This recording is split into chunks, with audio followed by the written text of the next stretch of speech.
സ്വാഗതം. ഉറക്കെ ഉച്ചത്തിൽ ഇലക്ഷൻ സ്പെഷ്യൽ. തിരുവനന്തപുരത്താണ്. തീ പാറുകയാണ് ആകാശത്തും, തെരഞ്ഞെടുപ്പ് ഗോതയിലും. ത്രികോണ മത്സരം എല്ലാ അർത്ഥത്തിലും അരങ്ങേറുകയാണ് ഇക്കുറി തിരുവനന്തപുരത്ത്. ശശി തരൂരും സി ദിവാകരനും കുമ്മനം രാജശേഖരനും മാറ്റുരയ്ക്കുമ്പോൾ മണ്ഡലത്തിലെ വികാരം എന്താണ്, സ്പന്ദനം എന്താണ്, നമുക്ക് നോക്കാം. ഇക്കുറി ശക്തമായ മത്സരമാണ് നേരിടുന്നത്. പേരെന്താണ്? എൻ്റെ പേര് അയ്യൂബ് ഖാൻ എന്നാണ്. ഞാൻ പ്രവാസി കോൺഗ്രസിൻ്റെ സംസ്ഥാന ജനറൽ സെക്രട്ടറിയാണ്. കഴിഞ്ഞ വർഷം ഇല്ലാത്ത വെല്ലുവിളിയല്ലേ ശശി തരൂർ ഇവിടെ നേരിടുന്നത്? ഒരിക്കലുമില്ല. ശശി തരൂരിനെ സംബന്ധിച്ച് കഴിഞ്ഞ വർഷം ശശി തരൂർ നേരിട്ട വെല്ലുവിളികളൊന്നും ഇത്തവണ ഇല്ല എന്നുള്ളതാണ് യഥാർത്ഥത്തിൽ വാസ്തവം. കാരണം അദ്ദേഹത്തിൻ്റെ ഏറ്റവും മൻമോഹൻ സിംഗിനെതിരെയുള്ള പ്രകടമായ ഒരു ഭരണവിരുദ്ധ വികാരം, നരേന്ദ്രമോദിയുടെ പ്രചണ്ഡമായ പ്രചരണത്തോടുകൂടിയുള്ള ഒരു കടന്നുവരവ്, പിന്നെ ബെനറ്റ് എബ്രഹാം എന്ന് പറയുന്ന ഒരു സ്ഥാനാർത്ഥി വന്നപ്പോഴുണ്ടായ ഒരു ടൈറ്റ്നസ്, തരൂരിൻ്റെ തന്നെ പേഴ്സണൽ മാറ്റേഴ്സുമായിട്ട് ബന്ധപ്പെട്ട് സുനന്ദാകൃഷ്ണൻ മരണമായിട്ട് ബന്ധപ്പെട്ട ചില സവിശേഷമായ സാഹചര്യം, അത്തരം പ്രതിസന്ധികളെ തരണം ചെയ്തുകൊണ്ട് അന്ന് അദ്ദേഹം രാജഗോപാലിനുള്ള ഒരു സിമ്പതി, അങ്ങനെ അത്തരം പ്രതിസന്ധികളെ തരണം ചെയ്തുകൊണ്ട് തരൂരിന് ജയിക്കാനായെങ്കിൽ ഇത്തവണ തരൂർ വിജയിക്കുമെന്നുള്ള കാര്യത്തിൽ ഒരു സംശയമുണ്ട് നിങ്ങൾക്ക് കാര്യത്തിൽ. ഞാൻ തിരിച്ചെത്താം. ഇടത് ക്യാമ്പിൽ നിന്നുള്ളവരുണ്ട്. എന്താണ് സാറിന്റെ പേര്? എൻ്റെ പേര് രാമേന്ദ്രൻ പിള്ള. ഇത്തവണ ശക്തനായ സ്ഥാനാർത്ഥിയാണ് ഇറക്കിയിരിക്കുന്നത്. കഴിഞ്ഞ തവണ കേട്ട പരാതികൾക്കൊക്കെ പരിഹാരം എന്നോണം സി ദിവാകരൻ എന്നുള്ള സിറ്റിംഗ് MLA തന്നെ രംഗത്തിറക്കിയിരിക്കുകയാണ്. എന്നാൽ ശശി തരൂർ തികഞ്ഞ ആത്മവിശ്വാസത്തിലുമാണ്. എത്രയുണ്ട് ഇടത് പ്രതീക്ഷകൾ? ഇത്തവണ ശശി തരൂരിന് കഴിഞ്ഞ തവണ ഉണ്ടായിരുന്ന ആ സ്വീകാര്യത തീർച്ചയായിട്ടും ഉണ്ടാവില്ല. ഇവിടെ ബാഴ്സലോണിയ മോഡൽ ആക്കുമെന്നുള്ള സംവിധാനം ആദ്യം കൊണ്ടുവന്നു. ഇരട്ട നഗരം. അതെ, ഇരട്ട നഗരം. ഒന്നും ചെയ്യാൻ കഴിഞ്ഞില്ല. അതുപോലെ കോർപ്പറേഷൻ സഹായിച്ചില്ലെന്നാണ് തരൂർ പറയുന്നത്. അത് അദ്ദേഹം വെറുതെ പറയുന്നതാണ്. ഹൈക്കോടതി ബെഞ്ചിന് വേണ്ടിയുള്ള സമരം നടന്നു. ആ സമരത്തിൽ ഞാനും ആ സമരത്തിലൊക്കെ കുറേ പങ്കെടുത്ത ആളാണ്. അവിടെ വന്ന് ഒരുപാട് വാഗ്ദാനങ്ങൾ ഹൈക്കോടതി ബെഞ്ച് ഇവിടെ കൊണ്ടുവരുമെന്നുള്ളതിനെക്കുറിച്ച് പറഞ്ഞു. ഒന്നും നടന്നില്ല. അതുപോലെ പ്രധാനമായിട്ട് വേറൊരു വിഷയം തിരുവനന്തപുരത്തുള്ളത് ഇന്ന് കുടിവെള്ള പ്രശ്നമാണ്. കുടിവെള്ളം തിരുവനന്തപുരം പട്ടണത്തിൻ്റെ വിവിധ മേഖലകളിൽ കുടിവെള്ളം ലഭിക്കുന്നില്ല. അത് ഒരു MP എന്നുള്ള നിലയിൽ ഒരു പദ്ധതി കൊണ്ടുവന്ന് തിരുവനന്തപുരത്തെ കുടിവെള്ള പ്രശ്നത്തിന് പരിഹാരം ഉണ്ടാക്കുവാൻ അദ്ദേഹം എന്തെങ്കിലും ഒന്ന് ചെയ്തു? ഒന്നും ചെയ്യാൻ കഴിഞ്ഞിട്ടില്ല.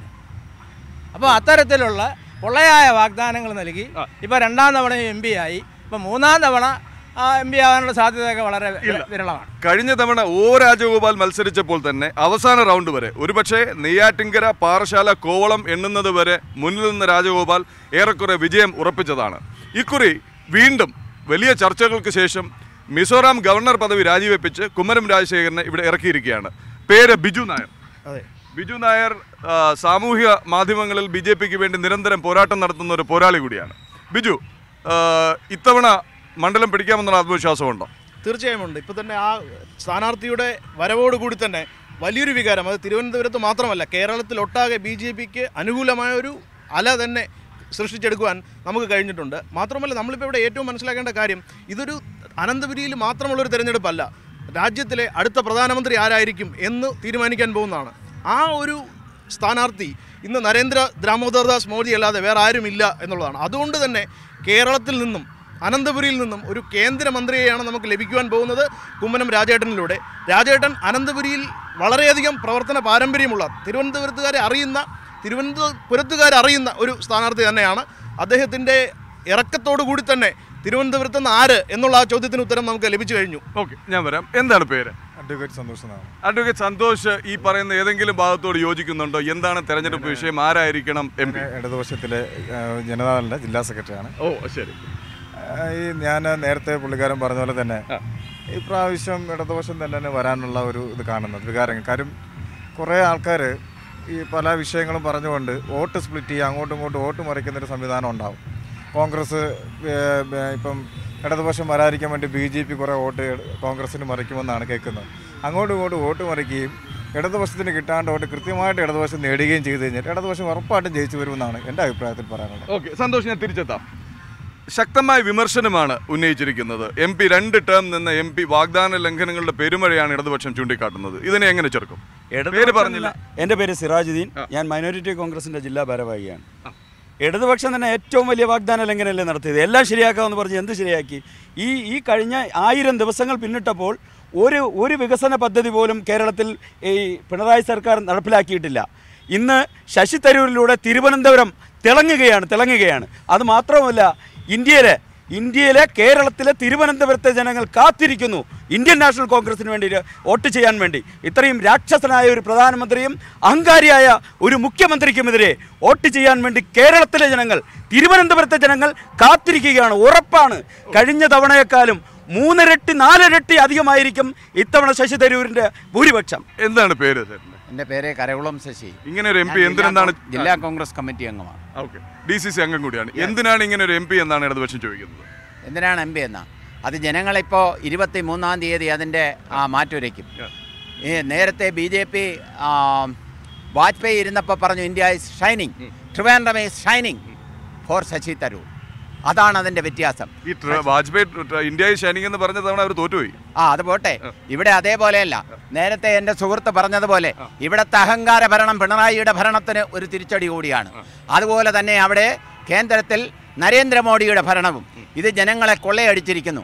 ഇവിടെ അദ്ദേഹം ടിൻ സിറ്റിയെ പറ്റി പറഞ്ഞല്ലോ. ബാഴ്സലോണ എന്തുകൊണ്ടാണ് നടപ്പാത്തത്? ജയൻ ബാബു മേയറായിരുന്ന കാലത്ത് അന്ന് അദ്ദേഹം അതിന് ജയൻ ബാബുവാണ് ആദ്യമായി അതിനെ തടസ്സപ്പെടുത്തി. അത് കഴിഞ്ഞ് മേയർ ചന്ദ്രിക വന്നു. ചന്ദ്രികയും തടസ്സപ്പെടുത്തി. ഇനി സുപ്രീം കോടതി ഇവിടെ ബെഞ്ച് കൊണ്ടുവരുമെന്ന് പറഞ്ഞു, ഹൈക്കോടതി ബെഞ്ച്.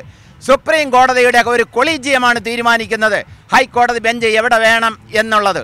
അത് തീരുമാനിക്കാൻ ശശി തരൂർ മാത്രമല്ല, ആ കൊളീജിയം തീരുമാനിച്ചു ഇവിടെ വേണ്ട എന്ന്. അതുകൊണ്ടാണ് വരാത്തത്. ഇനി മണക്കാട് നമുക്കറിയാം, UAE കൗൺസിലേറ്റ് ശശി തരൂരിൻ്റെ ഒരൊറ്റ പ്രയത്നം കൊണ്ടാണ് വന്നത്. ശശി തരൂരിനോടൊപ്പം നമ്മുടെ KV തോമസ്, ഇന്ന് സ്ഥാനം കിട്ടാതെ പോയ KV തോമസ് അക്ഷീണം പ്രയത്നിച്ചു എറണാകുളത്ത് കൊണ്ടുപോകാൻ, നടന്നില്ല. ശശി തരൂരിൻ്റെ ഒരൊറ്റ കഴിവ് കൊണ്ടാണ് മണക്കാട് അല്ലേ ഇവരെല്ലാം പറയും പ്രവാസി ഇന്നവിടെ ഇരിക്കുന്നത്. ശശി തരൂർ ലോകരാഷ്ട്രങ്ങൾ അറിയപ്പെടുന്ന, ലോകത്തെ അറിയുന്ന ഒരു വിശ്വപൗരൻ ഡോക്ടർ ശശി തരൂർ. അദ്ദേഹം ഇപ്പോൾ വൻപിച്ച രാജഗോപാൽ നേമം, മരുവിക്കര, പാറശാല എന്ന് വേണ്ട നിയമസഭയും ലോകസഭയും മത്സരിച്ച് പരാജയപ്പെട്ടപ്പോൾ ജനങ്ങൾ ഒന്നാകെ ആ സഹതാപത്തിൽ അദ്ദേഹത്തിന് വോട്ട് ചെയ്തു. ഇവിടെ ഒരു സഹതാപവുമില്ല. അതുകൊണ്ട് കുമ്മനം വളരെ പരാജയപ്പെടും. ശശി തരൂർ 1ാം സ്ഥാനത്ത് വരുമെന്നുള്ള കാര്യത്തിൽ യാതൊരു സംശയവുമില്ല. ബിജു പറഞ്ഞത് ഇത് വെറും തിരുവനന്തപുരത്തിന്റെ തെരഞ്ഞെടുപ്പല്ല, കേരളത്തിന്റെ തെരഞ്ഞെടുപ്പല്ല, രാജ്യത്തിന്റെ ഭാഗധേയം തീരുമാനിക്കാനുള്ള തെരഞ്ഞെടുപ്പാണ്. അത് തന്നെയാണ് ഇടതുപക്ഷവും പറയുന്നത്, അത് തന്നെയാണ് കോൺഗ്രസും പറയുന്നത്. ആ ഭരണം തുടരാതിരിക്കാനാണ് അവർ വോട്ട് ചോദിക്കുന്നത് ഇടതുപക്ഷത്തിനും കോൺഗ്രസിനും. ആ ഭരണം തുടരാതിരിക്കുക എന്ന് പറയുന്നത് അവർ സ്ഥിതിവിവര കണക്കുകളുടെ അടിസ്ഥാനത്തിലല്ല പറയുന്നത്, ചുമ്മാ എതിർക്കാൻ വേണ്ടി എതിർക്കുകയാണ്. കാരണം ഇന്നിപ്പോൾ നമ്മൾ നോക്കുകയാണെങ്കിൽ നമ്മുടെ വരുമാനം, സർക്കാരിൻ്റെ വരുമാനം തന്നെ ഇരട്ടിയിലധികമായി. 10 ലക്ഷം കോടി ഉണ്ടായിരുന്ന നികുതി വരുമാനം ഇന്ന് 20 ലക്ഷം കോടിയായിട്ടുണ്ട്. ആ വരുമാനം പാവപ്പെട്ടവർക്കായി വീടും അതുപോലെ തന്നെ ടോയ്ലറ്റ് ആയാലും ഇലക്ട്രിസിറ്റി ആയാലും റോഡുകളായാലും പാലമായാലും തുറമുഖമായാലും റെയിൽവേ നവീകരണമായാലും ഇതെല്ലാം നടത്തുവാൻ ഇന്ത്യയിലൊട്ടാകം സാധിച്ചത് കൊണ്ടാണ് അദ്ദേഹത്തെ ഇന്ന് ലോകരാജ്യങ്ങൾ പോലും ആദരിക്കുന്നത്. UAE ആയാലും അഫ്ഗാനിസ്ഥാനായാലും പാകിസ്ഥാനായാലും അങ്ങനെ മുസ്ലിം രാഷ്ട്രങ്ങൾ പോലും ആദരിക്കുന്ന ഒരു ലോക നേതാവായി ഇന്ന് അദ്ദേഹം മാറിക്കഴിഞ്ഞിരിക്കുന്നു. ഇന്ത്യയിൽ അദ്ദേഹത്തിന് പകരം വയ്ക്കുവാനായി വേറൊരു പ്രധാനമന്ത്രി സ്ഥാനാർത്ഥി ഇല്ല എന്നുള്ള കാര്യത്തിൽ നമുക്ക് വ്യക്തമായി തന്നെ പറയാമെന്നുള്ളൂ. അമ്മയുടെ പേരെന്താ? എൻ്റെ പേര് സീതാലക്ഷ്മി. എന്തായിരിക്കും ഈ പറഞ്ഞൊക്കെ തന്നെയാണോ തെരഞ്ഞെടുപ്പ് വിഷയം? അല്ല, എനിക്കൊരു പ്രത്യേകതയാണ്. കാരണം ജനാധിപത്യ മൂല്യങ്ങളെ സംരക്ഷിക്കുന്ന ഒരു ഗവൺമെൻറ്റും മതനിരപേക്ഷതയെ അല്ലെങ്കിൽ മാനവികതയെ സംരക്ഷിക്കുന്ന ഒരു ഗവൺമെൻറ്റും ഇവിടെ ഉണ്ടാകണം. നമ്മുടെ ഒരു മതേതരത്വ രാഷ്ട്രമാണ്, അതിന് വേണം മുൻഗണന കൊടുക്കാനുള്ളത്. ഇന്നത്തെ ഈ പിണറായി വിജയൻ ചങ്കൂറ്റത്തോടുകൂടി അത് ചെയ്യുന്നു. അത് അഹങ്കാരമാണെന്ന് പറയുന്നത് വളരെ കഷ്ടമാണ്. സ്ത്രീകളെയും കുട്ടികളെയും സംരക്ഷിക്കുന്നതിനായാലും ട്രാൻസ്ജെൻഡേഴ്സിനെ കൊണ്ടുവരുന്നതിനായാലും വീട്ടുജോലിക്ക് പോകുന്ന സ്ത്രീകളെ സംരക്ഷിക്കുന്നതിനായാലും ഏത് രീതിയായാലും അവർക്ക് സുരക്ഷിത നേടുന്ന ഒരു ഗവൺമെൻറ്റാണ് ഇവിടെ വരേണ്ടത്. പിണറായി വിജയൻ്റെ ചങ്കൂറ്റമാണ്, അഹങ്കാരമല്ല എന്ന് പറയുന്നു ഈ വീട്ടമ്മ. തിരിച്ചെത്താം. വിൽസൺ കോൺഗ്രസിന് വേണ്ടി പോരിനിറങ്ങിയിരിക്കുകയാണ്. അതെ, വിൽസൺ ഇപ്പോൾ പോരാട്ടത്തിലാണ്. ഇന്ത്യ വീണ്ടെടുക്കുന്ന പോരാട്ടം എന്നാണ് ഇടതുപക്ഷവും പറയുന്നത്. ഞങ്ങളാണ് ഇന്ത്യ വീണ്ടെടുക്കുന്ന പോരാട്ടത്തിൽ വളരെ ശക്തമായിട്ട് നിൽക്കുന്നത്. ഇന്ത്യ വീണ്ടെടുക്കുന്ന പോരാട്ടത്തിൽ കഴിഞ്ഞ തവണ ദുർബലനായ സ്ഥാനാർത്ഥി എന്ന് ഇടതുപക്ഷം പോലും രഹസ്യമായി അംഗീകരിച്ചിരുന്നു. സ്ഥാനാർത്ഥി രംഗത്ത് വന്നപ്പോഴേക്ക് രാജഗോപാൽ ഉയർത്തിയ വെല്ലുവിളി ഉണ്ടായിരുന്നു. അതിനൊക്കെ അപ്പുറം ഉള്ള ശക്തനായ ഇടതുപക്ഷ സ്ഥാനാർത്ഥി, അതിലും ശക്തനെന്ന് അവർ അവകാശപ്പെടുന്ന NDA അല്ലെങ്കിൽ BJP സ്ഥാനാർത്ഥി. ഇതിനിടയിൽ ശശി തരൂരിൻ്റെ അവസ്ഥ പരുങ്ങലിലാകുമോ? ഇന്ത്യ വീണ്ടെടുക്കാനുള്ള പോരാട്ടത്തിലാണ് ഞങ്ങളെല്ലാവരും ഒറ്റക്കെട്ടായിട്ട് നിൽക്കുന്നത്. ഇതിനിടയ്ക്ക് മുള്ളാണിക്ക് പകരം മുളയാണി വെച്ച് ചുരുക വളച്ചത് ഞങ്ങളല്ല. അത് നടത്തിയത് ഇടതുപക്ഷത്തിൻ്റെ സ്ഥാനാർത്ഥി, ഇന്ന് സ്ഥാനാർത്ഥിയായിരിക്കുന്ന CPIയുടെ സ്ഥാനാർത്ഥി, പേര് പറയാമെങ്കിൽ പറയാം, C. ദിവാകരനാണ്. ബെനറ്റ് എബ്രഹാമിൻ്റെ നിന്ന് കോഴ വാങ്ങി അതിനെതിരെ നടപടിയെടുത്ത് പാർട്ടി നടപടിയെടുത്ത് കൃത്യമായി വന്നത് അത് C. ദിവാകരനെതിരെയാണ്. അത് കോൺഗ്രസിനെതിരെയല്ല, കോൺഗ്രസിൻ്റെ പ്രവർത്തകർക്കെതിരെയല്ല, മറ്റാർക്കും എതിരെയല്ല. അതിന് പ്രായശ്ചിത്തമായിരിക്കും അദ്ദേഹത്തിനെ തന്നെ രംഗത്തിറക്കിയിരിക്കുകയല്ലേ ഒരു നയിക്കാനായിട്ട്. കൂടെ നിൽക്കുന്നവർക്കല്ലേ അറിയത്തുള്ളൂ. രണ്ടുപേരും ഒരുമിച്ച് കോഴ വാങ്ങി നടന്ന രണ്ടുപേരല്ലേ.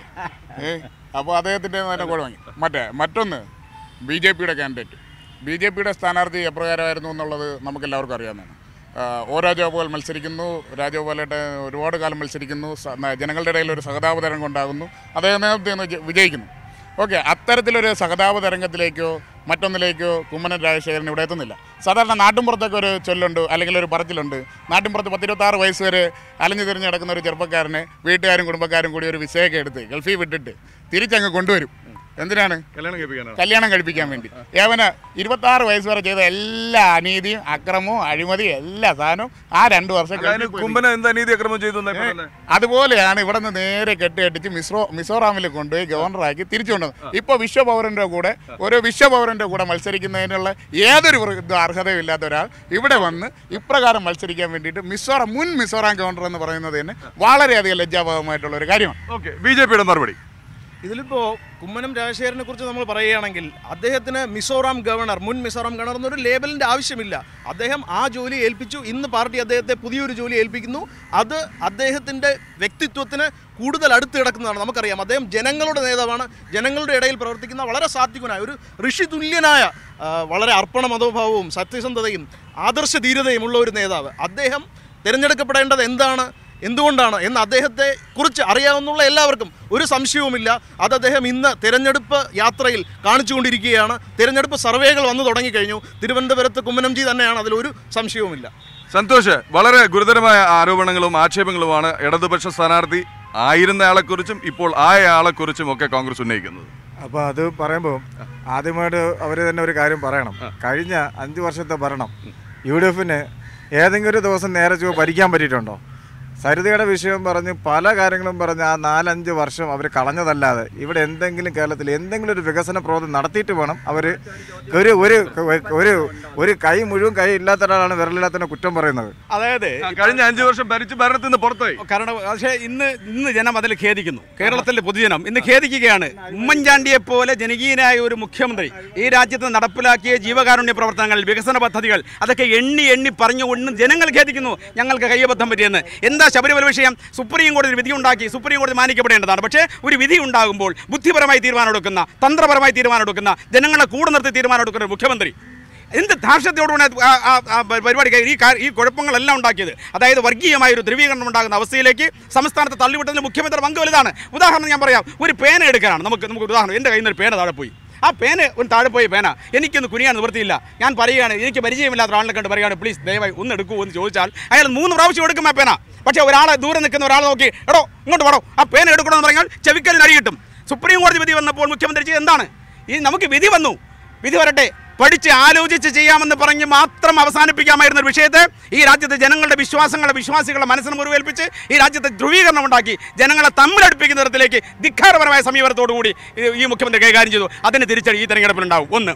രണ്ടാമത്തെ കാര്യം, ശ്രീ നരേന്ദ്രമോദി കഴിഞ്ഞ 5 വർഷം അദ്ദേഹം കഴിഞ്ഞ പ്രാവശ്യം കടന്നു വരുമ്പോൾ പ്രചണ്ഡമായിരുന്നു. ചിലർ വരുമ്പോൾ ചരിത്രം വഴിമാറുന്നതൊക്കെ പറഞ്ഞിട്ട് ഭയങ്കരമായ ഒരു ഒരു ഹൈപ്പിലോടുകൂടി കടന്നു വന്ന പ്രധാനമന്ത്രിയാണ്. പക്ഷേ അദ്ദേഹത്തിന് എന്ത് ചെയ്യാൻ കഴിഞ്ഞു? എന്താണ് അദ്ദേഹം ചെയ്തത്?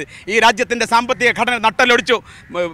സോമാലിയ പോലുള്ള ഏറ്റവും അരാജകത്വം നിറയുന്ന രാജ്യങ്ങളിൽ നടക്കുന്ന ആൾക്കൂട്ട കൊലപാതകങ്ങൾ, ജനങ്ങൾ നിയമം കയ്യിലെടുക്കുന്ന ഏറ്റവും ദയനീയമായ അവസ്ഥ.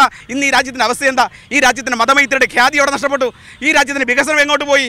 എന്തെല്ലാം വാഗ്ദാനങ്ങളായിരുന്നു. മൻമോഹൻ സിംഗ് പ്രധാനമന്ത്രി ആയിരിക്കുമ്പോൾ ഗ്യാസിന്റെയും പെട്രോളിന്റെയും വില എന്തായിരുന്നു നമ്മൾ ആലോചിച്ച് നോക്കണം. അന്ന് ഇന്റർനാഷണൽ മാർക്കറ്റിൽ ഒരു ബാരൽ ക്രൂഡ് ഓയിലിന് $150 വിലയുള്ളപ്പോൾ മൻമോഹൻ സിംഗ് നമുക്ക് 75 രൂപയ്ക്ക് പെട്രോൾ തന്നു.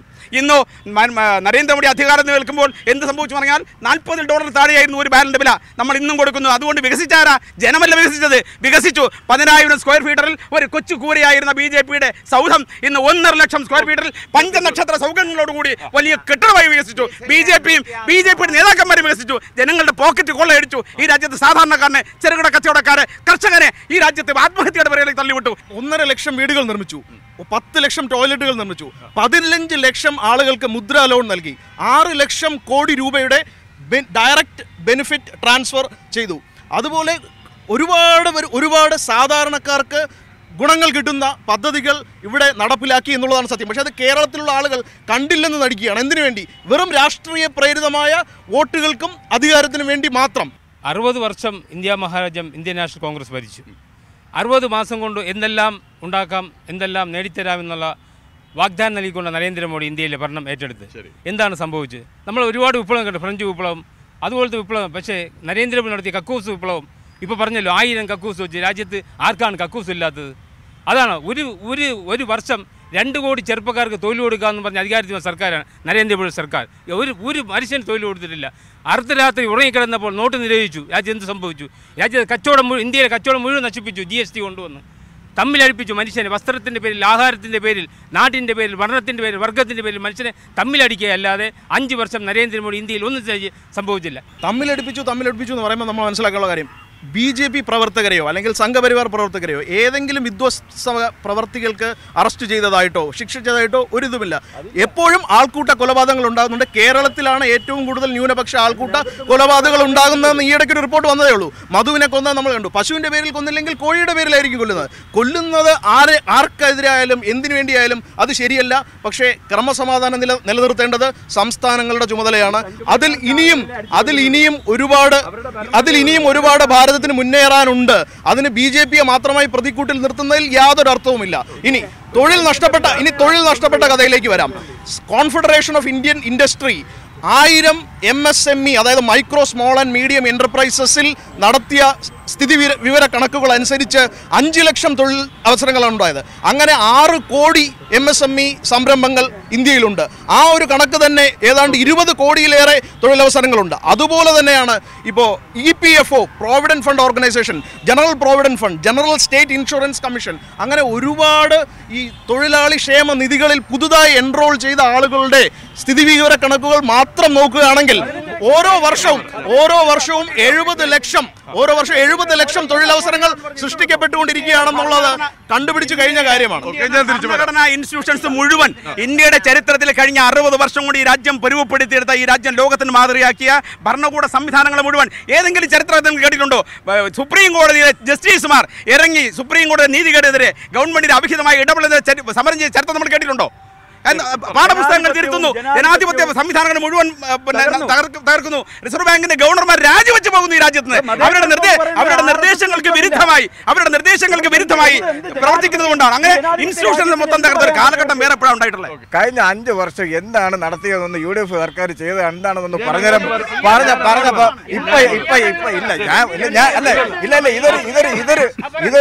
ഇതൊരു പരിപാടിയല്ല. ഈ പറയണ 2.5 വർഷം 3 വർഷം 5 വർഷം ഭയങ്കരമായിട്ട് ചെയ്ത് സരിതയെ കൊണ്ടു നടന്നു. സരിതയും ബിജു നാരായണനും കൊണ്ടു നടന്ന് ആവശ്യമില്ലാത്ത കുറെ കാര്യങ്ങൾ ചെയ്തു. അതല്ലാതെ നാട്ടിൽ ഒരു കാര്യം ഇവിടെ നടത്തിയിട്ട് നമുക്കറിയില്ല. ചോദ്യം ഉന്നയിച്ചത് ഇവിടെ എന്ത് ചെയ്തു എന്നുള്ളതാണ്. ബൈപ്പാസിന്റെ കാര്യം പറഞ്ഞു. 1, 2, 3, 4, 5 വികസന പദ്ധതികൾ MP നടപ്പാക്കിയത്. വിഴിഞ്ഞം പദ്ധതി കഴിഞ്ഞ 5 വർഷത്തിനിടയിൽ 14 പുതിയ ട്രെയിനുകൾ തിരുവനന്തപുരത്ത് കൊണ്ടുവന്നു. 14 പുതിയ ട്രെയിനുകളാണ് തിരുവനന്തപുരത്ത് പുതിയതായിട്ട് കൊണ്ടുവന്നത്. ടെക്നോ പാർക്കിൽ പുതിയ സോഫ്റ്റ്വെയർ കമ്പനികൾ, നിസാന്റെ കമ്പനികൾ, നിസാന്റെ പുതിയ ട്രാവൽസ്, കഴക്കൂട്ടം കാരോട്ട് പദ്ധതി. ഞാൻ പൂജപ്പുര താമസിക്കുന്ന ആളാ.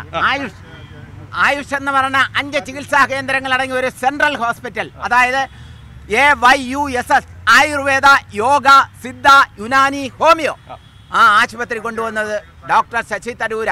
അപ്പൊ ഇങ്ങനെ ഒരു MP തോപ്പിക്കാനാണ് കുമ്മനം രാജേട്ടൻ വന്ന് നിൽക്കുന്നത്. അതെ, ഇപ്പൊ അവിടെ ശശി തരൂർ എന്ത് ചെയ്തു എന്ന് മനസ്സിലാക്കുവാനാണെങ്കിൽ ശശി തരൂർ UPA സർക്കാരിന്റെ കാലത്ത് എന്ത് ചെയ്തു, NDA സർക്കാരിന്റെ കാലത്ത് എന്ത് ചെയ്തു എന്ന് മാത്രം നോക്കിയാൽ മതി. അതിന് അദ്ദേഹത്തിന്റെ പ്രോഗ്രസ് റിപ്പോർട്ട് അദ്ദേഹത്തിന്റെ തന്നെ വെബ്സൈറ്റിൽ കൊടുത്തിട്ടുണ്ട്. ആദ്യത്തെ 5 വർഷത്തെ പ്രോഗ്രസ് റിപ്പോർട്ടിൽ ഒന്നും പറഞ്ഞിട്ടില്ല. രണ്ടാമത്തെ പ്രോഗ്രസ് റിപ്പോർട്ടിൽ RCCയെ കുറിച്ച് പറഞ്ഞിട്ടുണ്ട്, ശ്രീ പത്മനാഭസ്വാമി ടെമ്പിളിനെ കുറിച്ച് പറഞ്ഞിട്ടുണ്ട്, വിഴിഞ്ഞം പോർട്ടിനെ കുറിച്ച് പറഞ്ഞിട്ടുണ്ട്, ഈ ഹൈവേയെ കുറിച്ച് പറഞ്ഞിട്ടുണ്ട്, എല്ലാം പറഞ്ഞിട്ടുണ്ട്. അതെല്ലാം സെൻട്രൽ ഗവൺമെന്റ് അവരുടെ പൈസയും അതുപോലെയുള്ള ഉദ്യോഗസ്ഥരുടെ ഇടപെടലുകളും കൊണ്ട് മാത്രം ഉണ്ടായ വികസന പദ്ധതികളാണ്. അതിന്റെ ക്രെഡിറ്റ് അടിച്ചെടുക്കാനായി മാത്രം ഒരു MP നമുക്കിനി വേണ്ട. സന്തോഷ്, 2 പോയിന്റ്. ഒന്ന്, ശശി തരൂർ എന്ന MP കൊണ്ടുവന്ന പദ്ധതികൾ. രണ്ടാമത്തെ ക്ലെയിം, നരേന്ദ്രമോദി നയിക്കുന്ന BJP സർക്കാരിന്റെ പദ്ധതികൾ ഇത് രണ്ടുമാണ് കഴിഞ്ഞ 5 വർഷം ഇവിടെ നടപ്പായതെന്നാണ് രണ്ട് അവകാശവാദം. ശരി, പിന്നെ എന്തിനാ ഈ MP തോപ്പിക്കുന്നത്? അത് തന്നെ നല്ല കാര്യമാണ്. ഒരു അടുത്ത കഴിഞ്ഞ 5 വർഷത്തിനിടയിലേ അദ്ദേഹം ചെയ്ത വേറൊരു കാര്യമുണ്ട്. നമ്മുടെ ആ അന്താരാഷ്ട്ര വിമാനത്താവളത്തിന്റെ ഇപ്പുറത്തൊരു എൻട്രൻസ് ഉണ്ടല്ലോ, അത് ആവശ്യമില്ലാത്തൊരു കാര്യം UDF ഗവൺമെന്റ് സമയത്ത് ചെയ്തതാണ്. അത് ഇന്ന് ഇടിച്ചു കളയാണെങ്കിൽ 5 കോടി രൂപ വേണം. അപ്പുറത്തോട് നല്ല സുതാര്യമായി കയറിപ്പോൾ നല്ലൊരു എൻട്രൻസ് ഉള്ളപ്പോൾ ഇപ്പുറത്ത് ആ 6 കുറുവെ ഒരെണ്ണം കെട്ടിവെച്ചു, വൃത്തികേടാക്കി തന്നു. ഇതിനു മുമ്പ് 2006 വരെ ഇരുന്ന സമയത്ത് ഈ നമ്മളെ യൂണിവേഴ്സിറ്റി ഓഫീസിൻ്റെ ഫ്രണ്ടിൽ യൂണിവേഴ്സിറ്റി ഓഫീസിൻ്റെ അണ്ടർ പാസേജ് ഉണ്ടാക്കി. അതിന് അത് ചുറ്റി യൂണിവേഴ്സിറ്റി ഓഫീസിൻ്റെ ആ ഐലൻഡ് ചുറ്റി വരേണ്ട ഒരു കാര്യമില്ല. ആ പാർക്ക് സർച്ചിൽ നിന്ന് നേരെ ആ ചന്ദ്രശേഖരൻ സൈഡിൽ തന്നെ അങ്ങോട്ട് കയറുന്ന ആ പണ്ടുണ്ടായിരുന്ന റോഡ് ഇത്തിരി കൂടെ താഴോട്ട് അണ്ടർപാസ് താഴത്ത് അവിടെ ഒരു ഇതാക്കി ഉണ്മയായിട്ട് നല്ല ഭംഗിയായിട്ട് പോയത്. ആവശ്യമില്ലാതെ അവിടുത്തെ ഹോട്ടലുകാർക്ക് വേണ്ടിയിട്ട് അവിടുത്തെ ഹോട്ടൽ ഇതെല്ലാം ചെയ്തതാണ് ഭയങ്കര വികസനം. ഏതെങ്കിലും ഒരു കൊള്ളാവുന്ന ഒരു അണ്ടർ പാസേജ്, ഒരു ബ്രിഡ്ജോ ഓവർ ബ്രിഡ്ജോ ഇവിടെ ഉണ്ടോ? ഈ പറഞ്ഞ ഫണ്ടെന്ന് പറഞ്ഞാൽ സ്ഥലമെടുത്ത് കൊടുക്കാൻ ഏറ്റവും മുമ്പിൽ നിന്ന് ആരാണ്? ഇടതുപക്ഷ സർക്കാരാണ് ഈ സ്ഥലങ്ങൾ എടുത്ത് കൊടുക്കാൻ നിന്നത്. ഈ ഹൈവേക്കുള്ള സ്ഥലം എടുത്ത് കൊടുക്കാൻ നിന്നത്. വിഴിഞ്ഞം പദ്ധതി എന്ന് പറയും. വിഴിഞ്ഞത്ത് കപ്പൽ ഓടിക്കൊണ്ടിരിക്കണം, വർഷം കുറേ ആയി കൊടുത്തിട്ട് ഇതുവരെ ഒരു വക അതിനകത്ത് ചെയ്തില്ല. അല്ലല്ല, ഒരുപാട് വിമർശനം വന്നു. അപ്പൊ മറുപടി പറഞ്ഞോളൂ.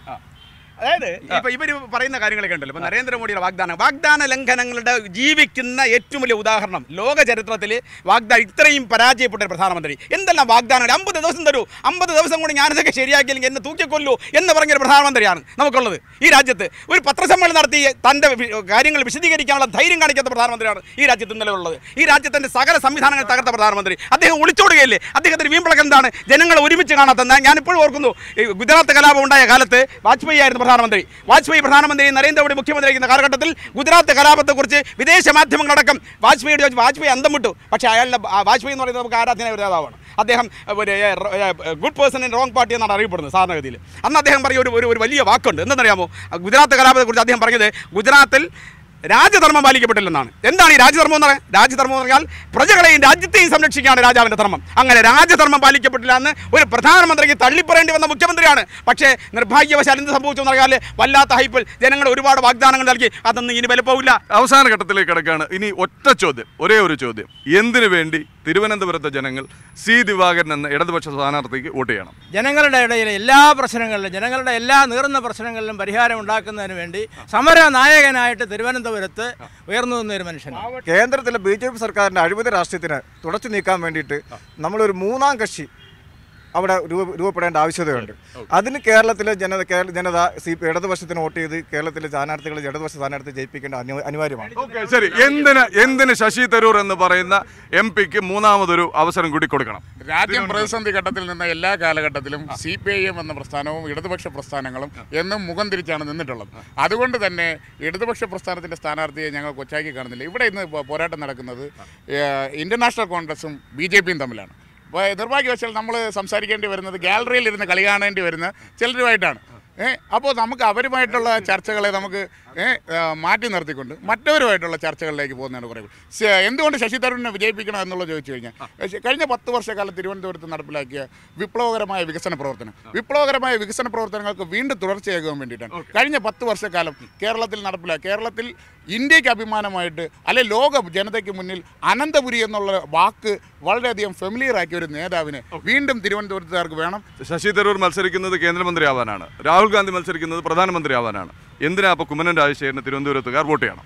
അതിമോഹങ്ങളൊക്കെ വളരെ നല്ലതാണ്. രാഹുൽ ഗാന്ധി പ്രധാനമന്ത്രിയാകുമെന്നും ശശി തരൂർ കേന്ദ്രമന്ത്രിയാവുന്നതും. പക്ഷേ അതൊക്കെ വെറും മലർപ്പൊടിക്കാരൻ്റെ സ്വപ്നങ്ങൾ മാത്രമാണ്. ഇന്ന് പ്രധാനമന്ത്രിയാകാൻ സാധ്യതയും കഴിവുമുള്ള ഒരേ ഒരാൾ മാത്രമേ ഉള്ളൂ, അത് മോദിജിയാണ്. അതുപോലെ തന്നെ ശശി തരൂരിൻ്റെ 2 പ്രാവശ്യത്തെ പരാജയങ്ങൾക്കുള്ള ഒരു മുഖമടച്ചുള്ള മറുപടി ആയിരിക്കണം ഈ വരുന്ന തെരഞ്ഞെടുപ്പ്. അതിന് ഏറ്റവും യോഗ്യനായ ആൾ കുമ്മനം രാജേട്ടൻ തന്നെയാണ്. അദ്ദേഹത്തിൻ്റെ സംശുദ്ധമായ വ്യക്തിത്വത്തിന് വേണ്ടിയുള്ള ഒരു വോട്ടായിരിക്കും ഈ 23-ാം തീയതി നടക്കാൻ പോകുന്നത്. അദ്ദേഹം വൻപിച്ച ഭൂരിപക്ഷത്തോടെ ജയിക്കുകയും കേന്ദ്രമന്ത്രിയാവുകയും ചെയ്യും. സമയം കഴിയുന്നു. ആദ്യം സൂചിപ്പിച്ചതുപോലെ തന്നെ ചൂടിനും ഒരു കുറവുമില്ല. അനന്തപുരിയിൽ സസ്പെൻസ് ത്രില്ലർ തന്നെ ആവുകയാണ് തലസ്ഥാനത്തെ മത്സരം. നമുക്ക് കാത്തിരുന്ന് കാണാം ഇതിലേത് അവകാശവാദത്തെയാണ് തിരുവനന്തപുരത്തുകാർ അംഗീകരിക്കുക എന്ന്. ഉറക്കെ ഉച്ചത്തിൽ ഇലക്ഷൻ സ്പെഷ്യൽ ഇവിടെ സമാപിക്കുന്നില്ല. മറ്റൊരു മണ്ഡലത്തിലെ വിഷയവുമായി വീണ്ടും എത്താം. നമസ്കാരം.